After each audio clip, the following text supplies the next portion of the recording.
L'épisode 14 commence dans une atmosphère particulièrement tendue entre Leila et Tolga. Après un moment chargé de séduction, de provocation et de dégoût, le lendemain Devin tombe sur un article qui parle du mariage sanglant des Soykan. Quelques instants plus tard, Devin quitte la maison en compagnie de Turgut et lui dit qu'ils vont au bureau d'un ami. Pendant le trajet, Turgut demande à Devin de ne pas l'entraîner dans d'autres ennuis et lui confie qu'Aslan l'a grondée hier et qu'elle aussi l'a fait peur. Devin lui demande ce qu'elle fait et si elle lui a dit quelque chose de mauvais. Mais Turgut ne marche pas ses mots, il dit qu'elle est parfois irritable, il va passer du temps avec elle pendant un moment, il sait qu'il a la conversation intéressante mais il la craint.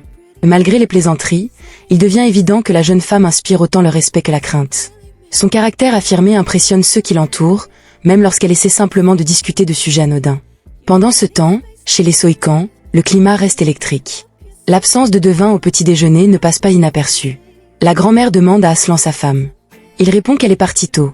Elle réplique qu'elle n'était pas là hier, et demande si elle a fait fuir en faisant allusion à Oulia.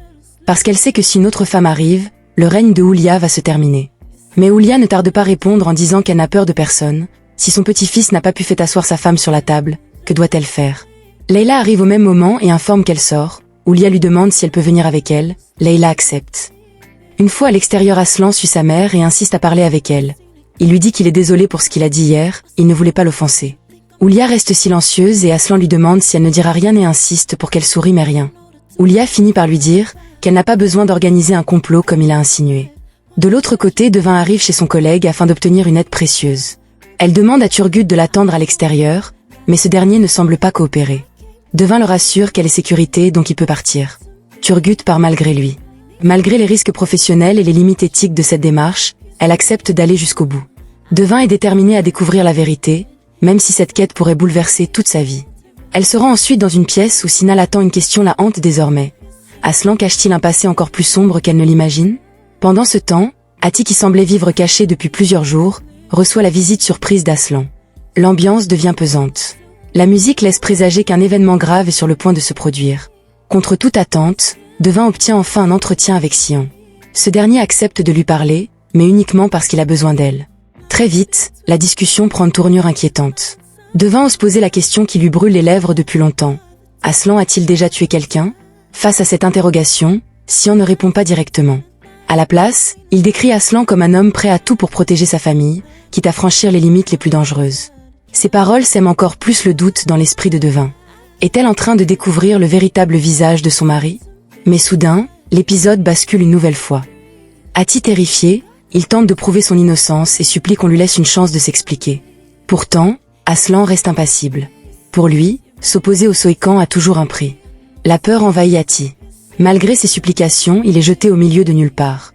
Jusqu'où Aslan est-il prêt à aller pour défendre son nom et sa famille? L'épisode continue sur une discussion aussi fascinante qu'inquiétante entre Devin et Sion. Ce dernier tente de lui faire comprendre que le véritable danger ne réside pas seulement dans les ennemis extérieurs, mais aussi dans le pouvoir que représente le nom des Soykan.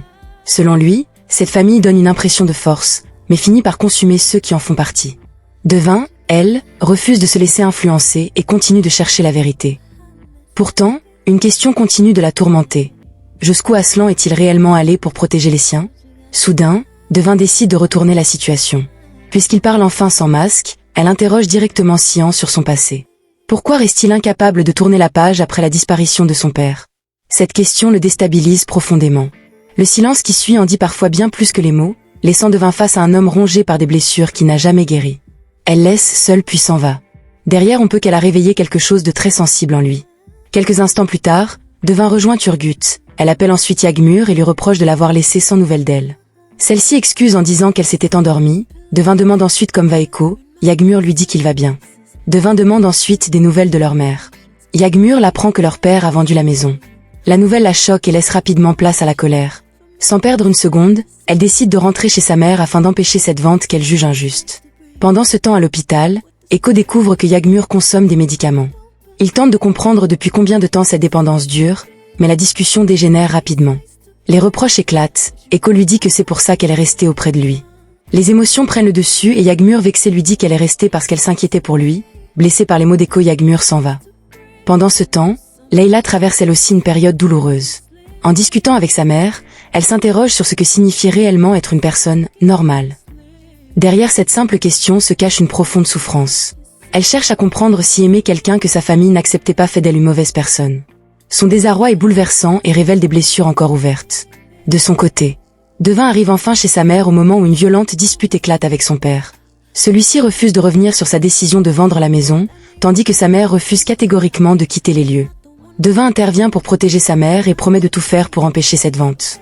Malgré les tensions, elle garde son sang-froid et cherche une solution avant qu'il ne soit trop tard. Pendant ce temps, Aslan poursuit sa propre enquête. Il rend visite à son oncle afin de remonter jusqu'au responsable de l'attaque qui a transformé son mariage en véritable cauchemar. Peu à peu, les pièces du puzzle s'assemblent. Derrière cette embuscade se cacherait un homme influent, prêt à tout pour protéger ses intérêts. Aslan comprend alors qu'il ne s'agit pas d'un simple règlement de compte, mais d'un plan soigneusement préparé. Contre toute attente, Aslan a fait échouer la vente de la maison. Les acheteurs renoncent finalement à l'acquisition, touchés par la situation de sa mère. Un immense soulagement envahit Devin, tandis que son père réalise que son projet vient de s'effondrer sous ses yeux. Cette victoire apporte un peu d'espoir, même si les tensions familiales sont loin d'être terminées. Mais ailleurs, la situation devient explosive. Aslan confronte son oncle qu'il considère comme responsable du drame de son mariage. Les accusations fusent, les menaces deviennent de plus en plus directes et chacun tente d'imposer sa domination. La colère est à son comble. Aslan prévient Ibrahim qu'il devra désormais vivre dans la peur, car les conséquences de ses actes ne font que commencer. Jusqu'où cette guerre silencieuse va-t-elle les mener? Et alors que tout semble déjà hors de contrôle, une nouvelle information capitale tombe. Les hommes d'Aslan identifient enfin le tireur et découvrent où se prépare une importante opération clandestine. Pourtant, un avertissement est lancé. Retrouver le véritable commanditaire ne devra surtout pas déclencher une guerre entre les clans. Aslan écoutera-t-il cette mise en garde, ou choisira-t-il la vengeance? C'est ce que révélera le prochain épisode.